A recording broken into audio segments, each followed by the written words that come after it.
Hello students, this is the fourth video related to the chapter Union Parliament.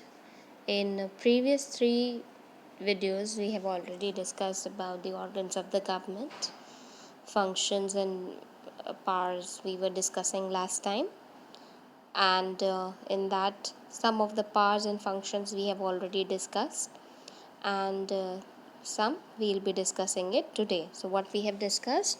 We have discussed about legislative, judicial and electoral functions of the parliament. Today we will be discussing about financial amendment, control over the executive and the other powers. Now first we will start with the financial powers. So the foremost or the important power which Union Parliament is having, that is the budget, to control the budget or to pass or propose the budget. So parliament passes the union budget. So it is proposed also in the parliament and it is passed also in the parliament. So what is budget? Budget is an estimate which is taken for an whole year to spend the money for the country, throughout the country, whatever money will be spent. It is of two types, railway budget and general budget. Usually this budget is proposed and passed in Feb end and in beginning of the March. Then we have the supplementary grants. What are the supplementary grants? The additional grants which are required to meet the expenditures of the government is called supplementary grants. So if any extra grant or if any extra money is required apart from the budget, if budget is already passed and if we still want some money for some special work or any important work, in such case we pass the supplementary grant. When grants authorized by the parliaments fall short, then an estimate is presented before the parliament for supplementary or additional grants. For an example, like in budget, if we propose that for this particular project we need this much amount, but actually when it takes place or the work starts, then and we need more money for that particular project. So in such a case, to fill that or to start that project, to restart that project, we need some more money. So that money can be granted through supplementary grant.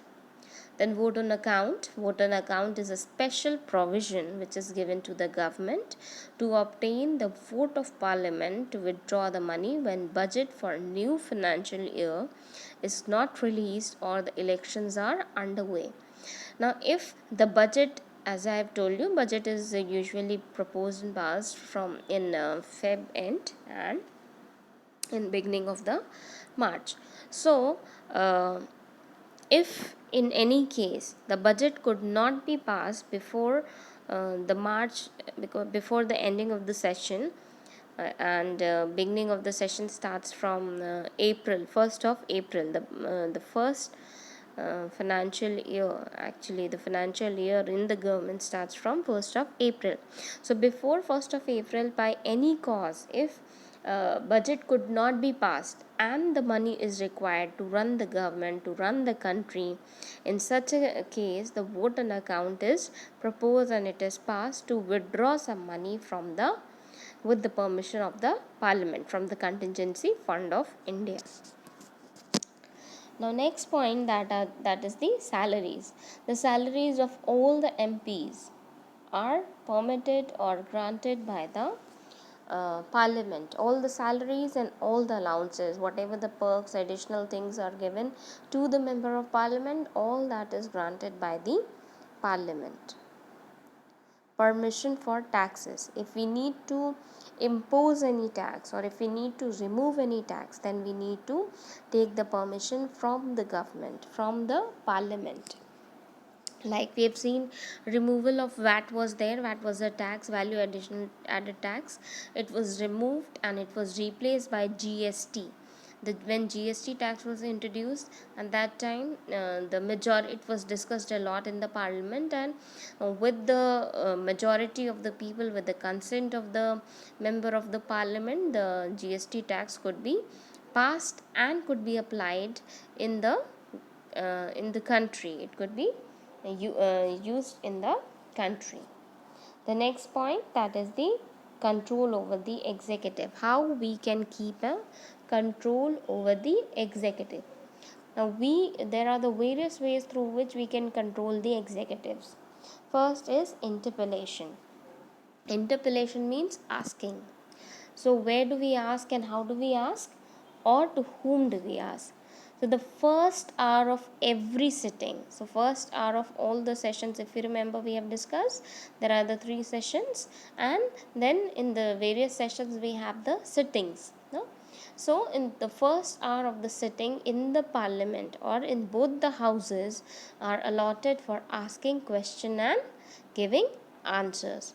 So whenever the parliament meets, so the first hour of that time is allotted. Usually the parliament starts at 11 o'clock. So the time which is scheduled to ask the question, that is the 11 to 12.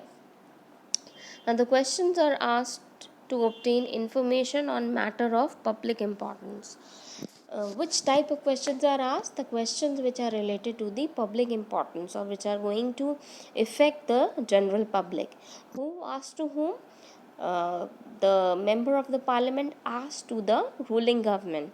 Now why they asked to the ruling government? Because ruling government is only responsible to run the country. Therefore, the member of the parliament on behalf of the public ask the questions to the parliament, ask the questions to the ruling government, that if such decision is being taken, so why it is taken and how it is taken, and they are only the responsible for that particular decision. Then vote of no confidence. As the word we can see, no confidence, that means now no confidence is left in the ruling government.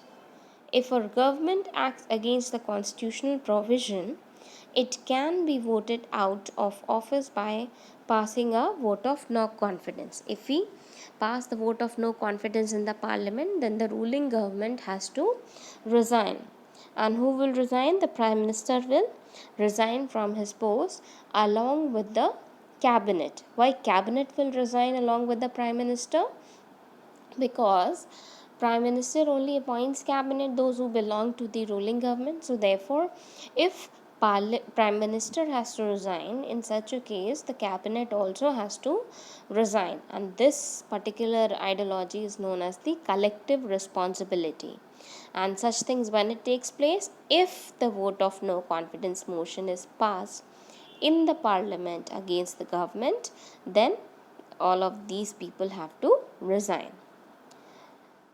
Now next way how we can control the executive is the adjournment motion. What is adjournment motion? Adjournment motion is the motion which is proposed, like if a matter is being discussed in the parliament and suddenly any urgent topic comes, or any urgent matter comes in the parliament which has to be discussed immediately. In such a case, adjournment motion is passed or proposed. Like if we are discussing anything in the parliament, and if a railway accident occurs, so at that moment that is much more important than to discuss any other bill or any other thing. So therefore, whatever immediately requirement is there, we fulfill that, and for that we propose the adjournment motion. In other words, if some questions of great public importance comes up, then the scheduled discussion is adjourned. Adjourned means suspended, and urgent matter is discussed immediately. Then we have various monetary control. Like during the budget session, a cut motion can be moved. What is cut motion? Cut motion is a power given to the member of Lok Sabha to oppose a demand in the financial bill discussed by the government.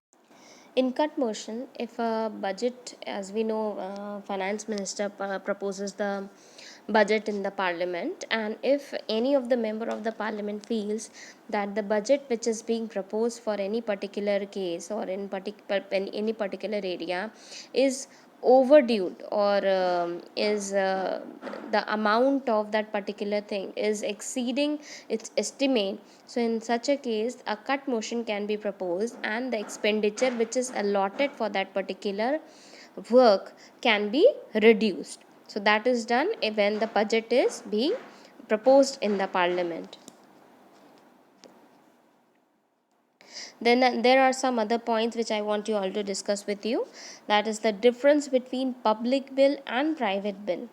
What is public bill? Public bill is presented in parliament by a minister only, whereas the private bill can be presented by any member of the parliament. So public bill can only be proposed by a minister, a cabinet minister, and private bill can only be presented by any of the member of the parliament.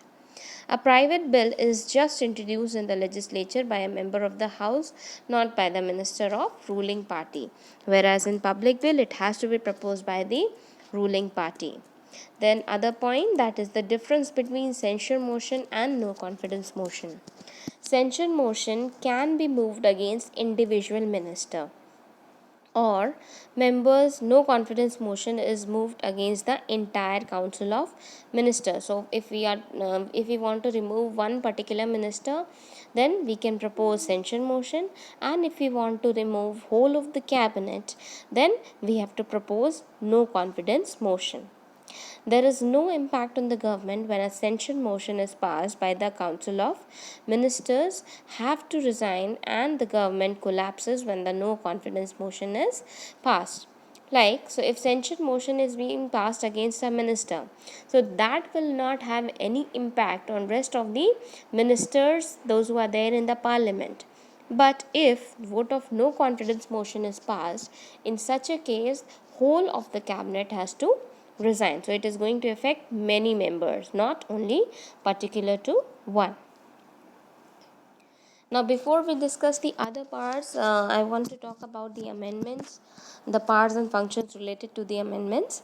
Like amendment, for amendment we have got the amendment bill, and where do we amend, or where amendment means to change. Where do we bring the change? In the constitution.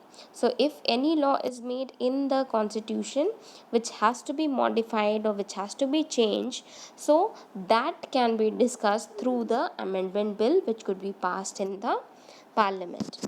Now the other parts of the parliament, that parliament can alter the name or boundary of a state if it is required for a new state by merging the territories of existing state, or by separating a part of a territory from a state. If we want to add a part in a state, or if we want to exclude a part from a state, then the permission of the parliament is required. Like we have seen Bihar and Jharkhand. Previously Bihar and Jharkhand was the in one only, but later on the state got divided into two halves, so separation was done by the permission of the parliament. Same goes with Andhra Pradesh and Telangana. So there also division could be possible because it was permitted by the parliament. Then makes law regarding the composition, jurisdiction and the powers of the Supreme Court, and it may establish a common high court for two or more states. So if there are less population in two states, they can have a common high court, right? So that all the powers are there in the hands of the parliament. So that was the other powers, or the, we can say, the power and functions of the parliament. Thank you.